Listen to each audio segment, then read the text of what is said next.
Spanish. Hey everyone, Dr. Colleen here. We are now going to go over the car posture. Again, something that also would have been taught during one of the initial office visits. Very much in line with the wall posture, very much in line with the computer posture, but a few little added things now that we're in the car. So we're going to pretend I am in my car, and the similar things apply, but we're going to start down with the feet. So most people drive automatics, so that forces the right leg to come out, and the majority of humans tuck the left leg in and let it fall out to the side, or just leave it tucked in. So we're going to change that because I am completely tilted now into this right side. As you can see, I'm shortening everything here, and I'm putting pressure down into the sit bone, which can affect the sciatic nerve on this right side.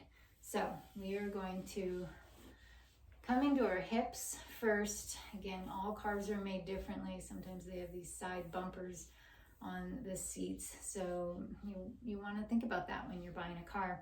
What allows you to have good, even sit bone pressure?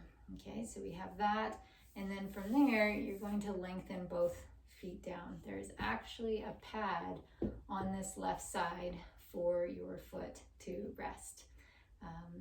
And if you are driving a manual, this is more challenging, though they're making cars a bit better.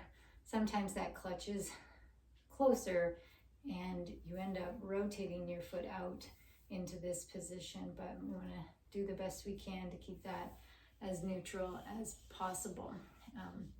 But a right dominant person driving a manual is actually a good combination, but we can talk about that another day. So we want to get our legs even. Now, still when we go to push on that gas pedal, you have that tendency to lead with that right hip, so it's coming out of the socket.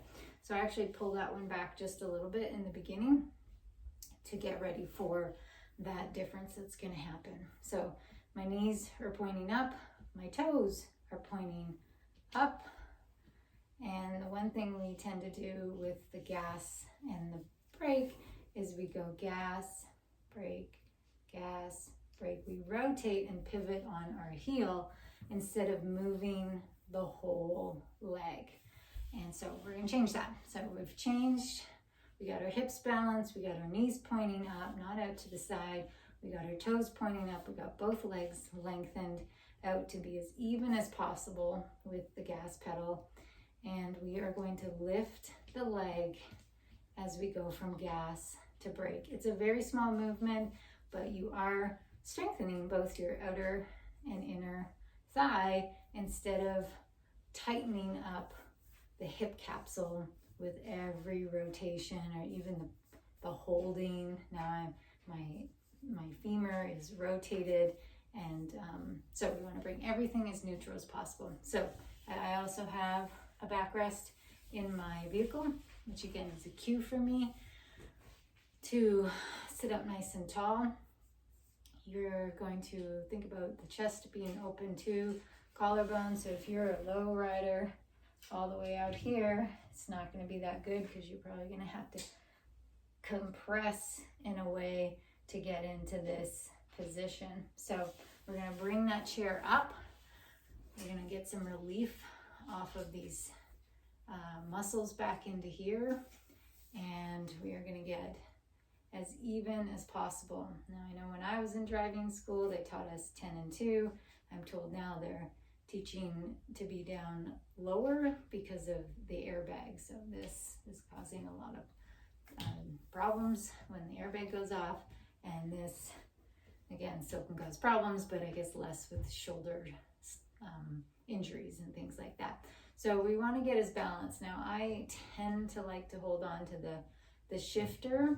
So with that, I've just trained myself over time to not be tilted and compressed on this side while I'm driving. So I catch myself every once in a while, and I just lift up through that side, drop my left shoulder down, I might drop my hand down for a moment just to get myself resituated until I feel balanced again. And this took a while to really feel myself be in the right position. And then again, you want that headrest up. I do not lean on the headrest completely, but it's a reference. So every red light I come to, I check and make sure I have not wandered really far from the headrest.